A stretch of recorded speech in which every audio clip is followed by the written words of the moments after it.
poor miller had 3 sons. When he died, all that he left behind was a mill, a donkey, and a cat. Well, since I'm the oldest, said his first son. I'll take the mill. The second son quickly added, and I'm next. I'll take the donkey. They looked at their younger brother, Marquis. How lucky you are! You shall have the cat, the brothers said, and laughed out aloud. The poor fellow shook his head as his brothers left.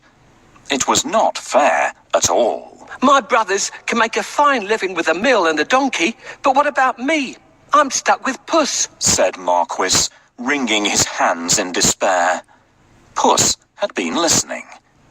He stretched and yawned loudly.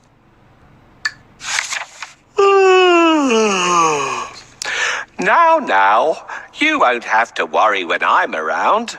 All I need is a bag and a handsome pair of boots, and I'll be able to take care of us both. Sure you will, thought Marquis. But to be fair, he had seen Puss use many tricks to catch mice and rats.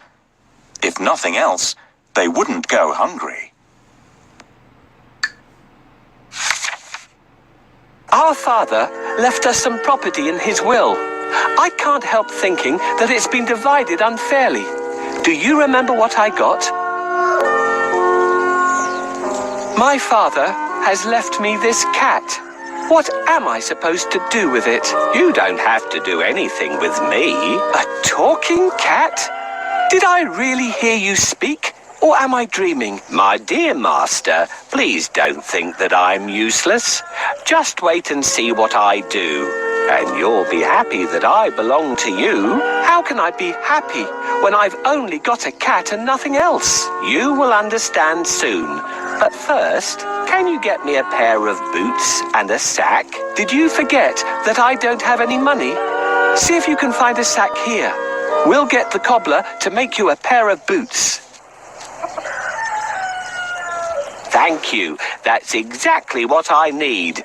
Now that we have the sack, let's go and get a pair of boots from the cobbler. Found a sack? You're a smart fellow.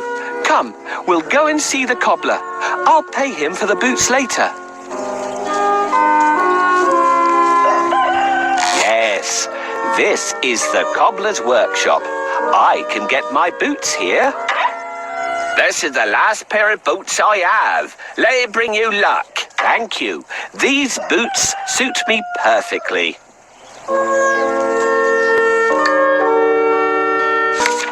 Soon, the cat was given his own pair of boots and the new bag that he had asked for.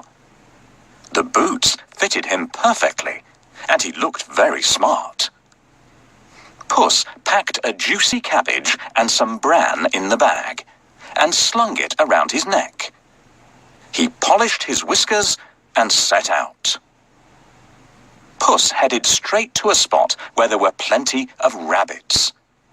He had a great plan in mind. Puss opened the bag wide and hid behind a tree. Soon a rabbit came hopping by. He saw the cabbage and leapt straight into the bag. Whoosh! As quick as the wind, Puss grabbed the bag and tied it closed with a piece of string.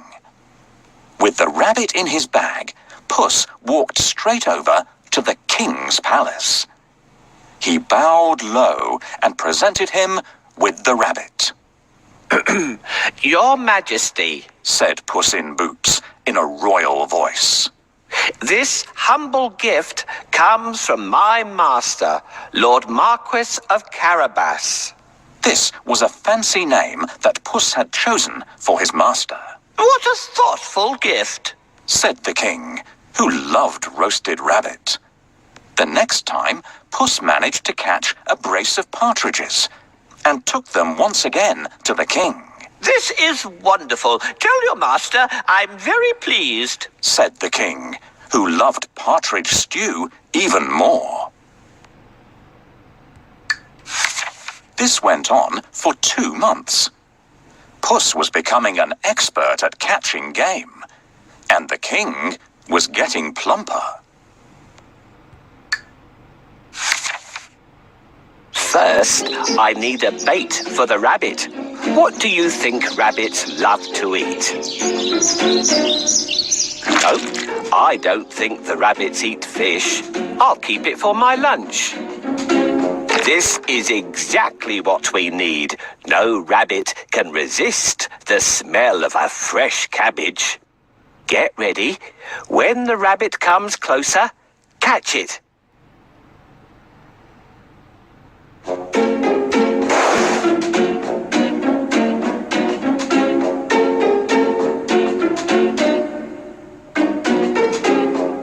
Got you.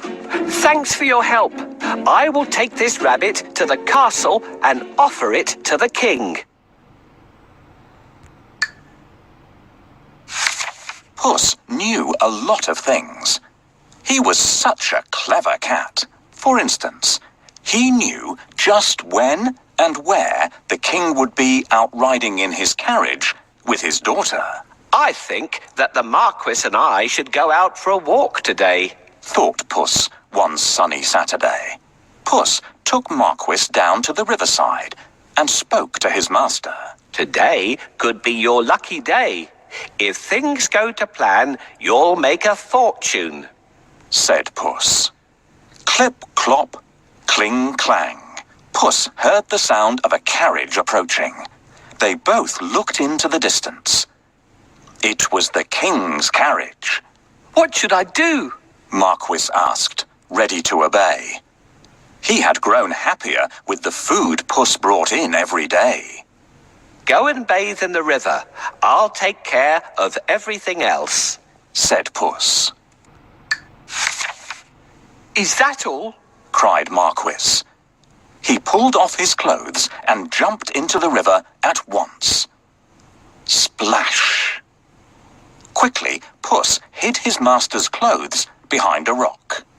Help! My master is drowning!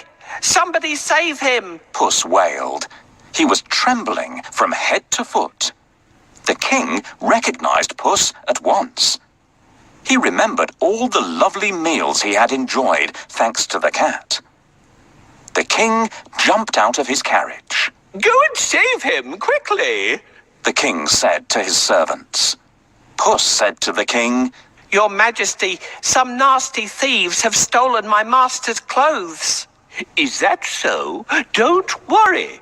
I'll find a suit for him, said the king. He ordered one of his servants to fetch some fine clothes. Soon, Marquis was pulled out of the water, and the king's servant handed over a handsome suit for him to wear. As soon as Marquis put on those clothes, he looked just like a prince. He stood tall and handsome and smiled shyly at the princess. Surprise, surprise, the princess fell head over heels in love with Marquis.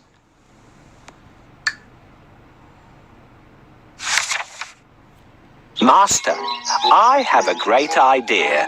All you need to do is go and bathe in the river. I will take care of the rest. Well, all right. That's easy. While he's bathing, I need to hide his clothes. Can you think of a good place to hide them? Yes, this is a good place to hide them. The first task is done. We should wait for the king now. Can you see the coach? Your Majesty, please help.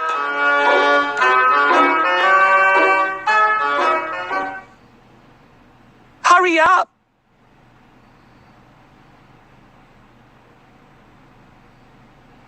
My master is drowning.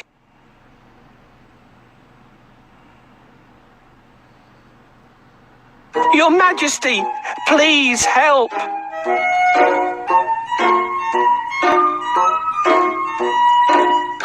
Hurry up.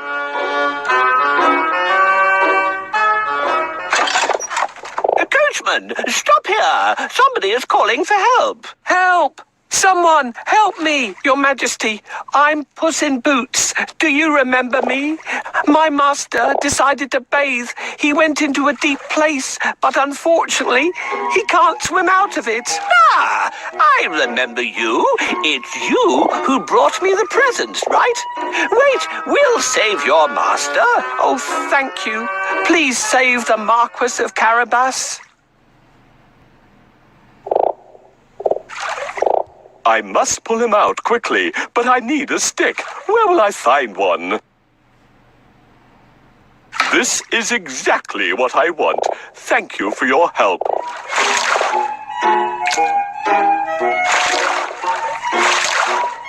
Here you are, dear Marquis of Carabas, safe on land again.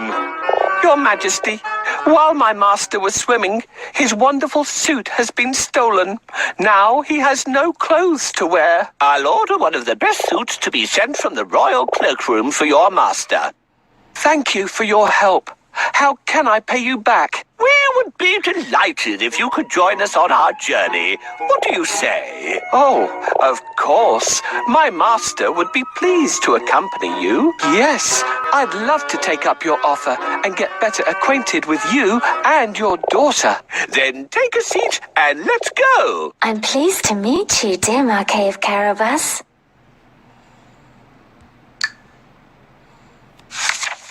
Puss grinned. Things were going just as he had planned. But he had more work to do. If you will excuse me, I'll go and make suitable arrangements to receive our king at the castle. Puss said. Marquis was puzzled because he didn't live in a castle. But he kept quiet. Puss ran ahead and met some men mowing the fields. My good fellows, stop your work and listen. The king is coming this way, and you are all in grave trouble. The only way to save yourselves is to say that these fields belong to the Lord Marquis of Carabas. Puss announced. The mowers looked at Puss in surprise. They were scared. This Lord Marquis must be very powerful, they thought. They agreed to do exactly what the cat said, to save themselves.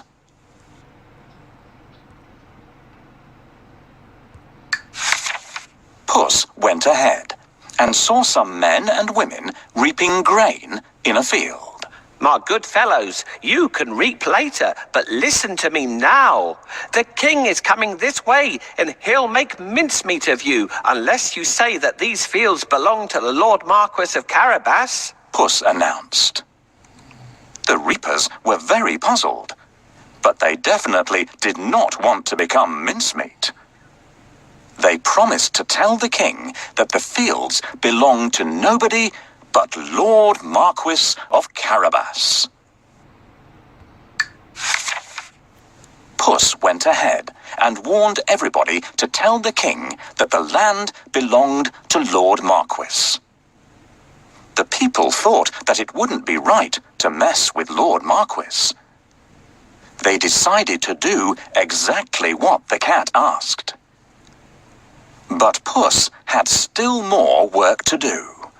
Huff, puff. He ran all the way until he reached a huge castle. Can you guess whose castle it was? Yes, the castle and all the lands belonged to a fierce and powerful ogre. But Puss was not scared of the ogre. He knocked at the castle door. Blim, blam. 2 guards opened the door. I'd like to pay my respects to your mighty master, said Puss. The guards knew that the ogre loved anybody who admired him.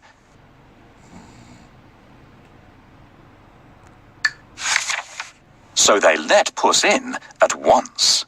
Puss bowed low to the ogre. I have heard much about your great powers. Is it really true that you can transform yourself into any animal you wish? Asked Puss. Even a lion? Watch me, said the ogre. right before Puss's eyes, he transformed himself into a mighty lion. He roared so fiercely that Puss sprang up the curtains in fright. The ogre laughed loudly.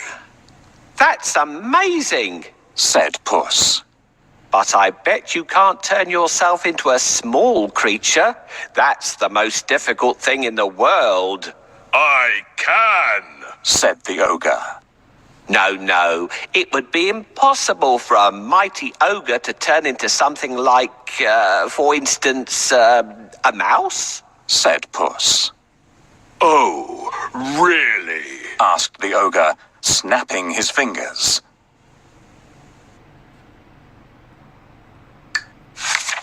Boom!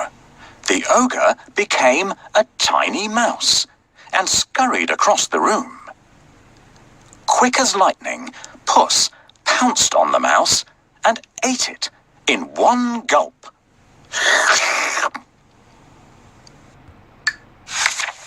Puss licked his lips. He clapped his hands 3 times and summoned all the people living in the castle. The ogre is no more, Puss announced.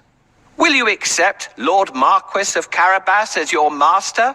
He is kind and just, good and generous. The guards, maids, cooks, servants, and everyone else in the castle looked at Puss in surprise. But they nodded at once. They had never really liked the ogre anyway. Puss ordered everyone to prepare a feast for Lord Marquis and his very special guest, the king himself. The coach with the king, the princess, and my master will be here soon.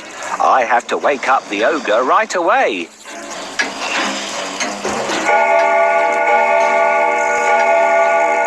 What? Who woke me up? What are you doing here, cat? How dare you disturb me? I have heard that you are a master of magic and can turn into any animal. Is that true? That's true indeed. I can prove it if you have any doubt. I would like to see. Can you do it? Turn into a lion, please. No problem. Whoa, how scary. Enough. I believe you. I really believe you now. Well, did I prove how great I am? Indeed.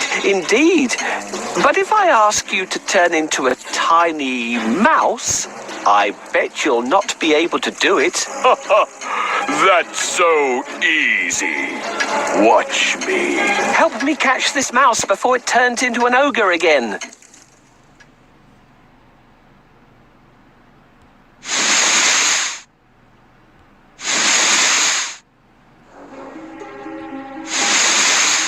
You're so zippy, but I'm faster than you.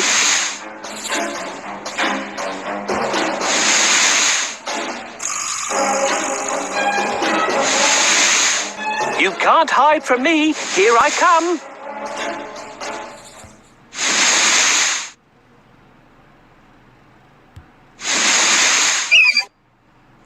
Hooray! Now my master owns this castle. I'm smart and handsome. I'm the one and only Puss in Boots.